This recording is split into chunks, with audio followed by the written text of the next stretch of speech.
Hello friends, Ammu சமையலுக்கு உங்களை வரவேற்கிறேன். இன்றைக்கி நம்ம பார்க்க போகிற சமையல் என்னென்னா நெத்திலி மீன் குழம்பு வைக்க போகிறேன். எப்படி பண்ணுறேன்னு பார்க்கலாம் வாங்க. ஒரு பேனில் கொஞ்சமாக எண்ணெய் ஊற்றிக்கலாம்.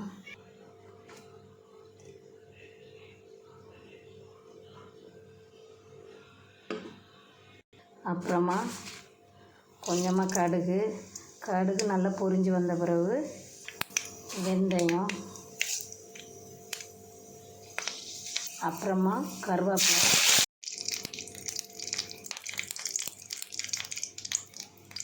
அப்புறமா ஒரு 5-6 பல் பூண்டை நச்சு வச்சுருக்கிறேன். அதை ஆட் பண்ணிக்கலாம்.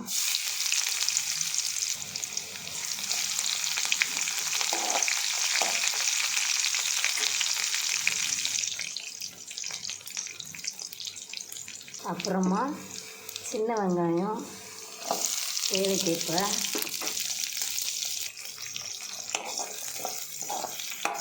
நல்லா வதக்கி விடணும். இப்போ கொஞ்சமாக உப்பு ஆட் பண்ணிக்கலாம்.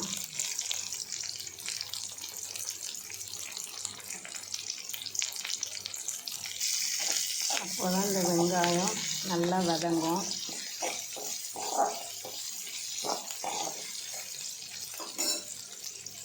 அடுத்து இந்த அளவுக்கு நல்லா வதங்கி வந்த பிறகு ஒரு 3 பச்சை மிளகாய் ஆட் பண்ணுறேன். நீள்வாக்கில் கட் பண்ணியிருக்கேன். அடுத்து ஒரு 2 தக்காளி ஆட் பண்ணிக்கலாம்.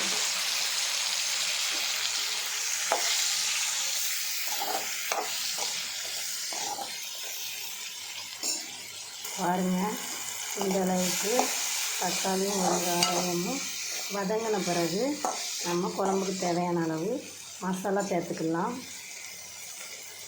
மஞ்சத்தூள் கொஞ்சம் போல்,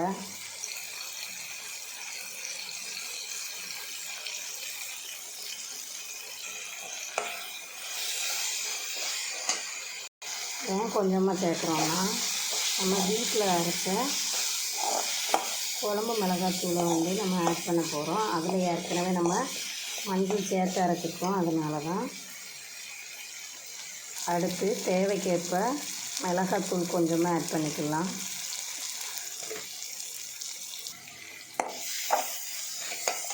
இப்போது குழம்பு மிளகாத்தூள் ஆட் பண்ணிக்கலாம். தேவைக்கேற்ப உங்களுக்கு எவ்வளோ குழம்புக்கு தேவைப்படுதோ அந்த அளவுக்கு நீங்கள் மசாலாத்தூளை ஆட் பண்ணிக்கோங்க.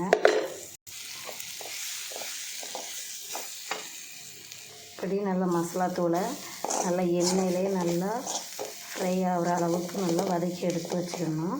அப்புறம் நம்ம புளி கரைசலை ஆட் பண்ணலாம். தேவைக்கேற்ப ஆட் பண்ணிக்கிடுவோம் புளி கரைசல், மசாலாத்தூள் எல்லாம் சேர்ந்து நல்லா கொதி வரட்டு. நம்ம அதுக்குள்ளே போய் ஒரு தேங்காய் பேஸ்ட் அரைச்சிட்டு வந்துடலாம்.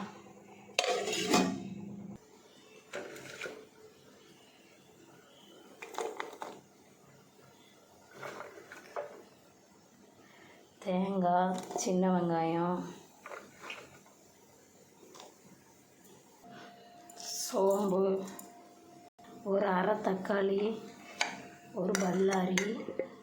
ஏன் பல்லாரியும் தக்காளியும் போடுறோன்னா குழம்பு கொஞ்சம் கெட்டியாக கிடைக்கும், அதுக்காக. கொஞ்சமாக கருவேப்பிலை. இது எல்லாத்தையும் நம்ம அரைச்சிட்டு வந்துடலாம். இந்த அளவுக்கு நல்லா அரைச்சிட்டு வந்தாச்சு.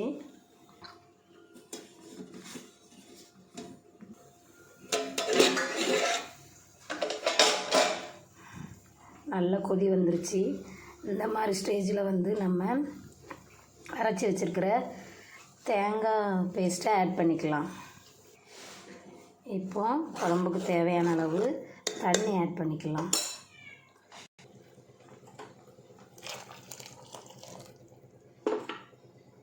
இப்போ குழம்புக்கு தேவையான அளவு உப்பு ஆட் பண்ணிக்கலாம்.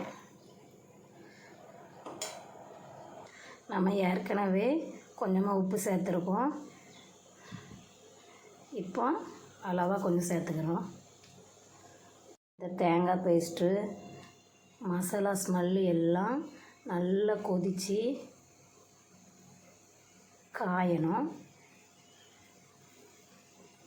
இந்த மசாலா ஸ்மெல்லு இல்லாமல் இருக்கும்போது குழம்பு கொஞ்சம் வற்றி வரும்போது நம்ம மீன் ஆட் பண்ணிடலாம். நெத்திலி மீனை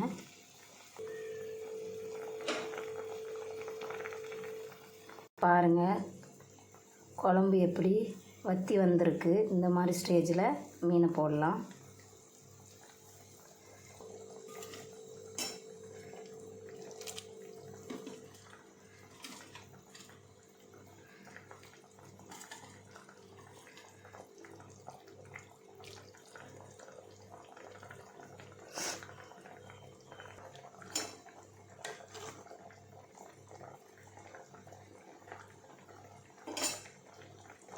ஃபைனலாக கொத்தமல்லி தழை தூவி இறக்கிடலாம்.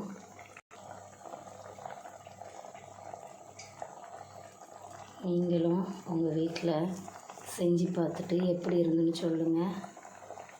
குழந்தைங்க முதல் பெரிய ஆள் வரைக்கும் விரும்பி சாப்பிடுவாங்க. இந்த நெத்திலி மீனில் கால்சியம் சத்து அதிகமாக இருக்குது. இப்படி என்னோடய ஸ்டைலில் நெத்திலி மீன் குழம்பு ரெடி. நீங்களும் உங்கள் வீட்டில் செய்து பார்த்துட்டு எப்படி இருக்குன்னு நீங்கள் சொல்லுங்கள். சூடான சாதத்தோட ஊற்றி சாப்பிட்டா அருமையாக இருக்கும்.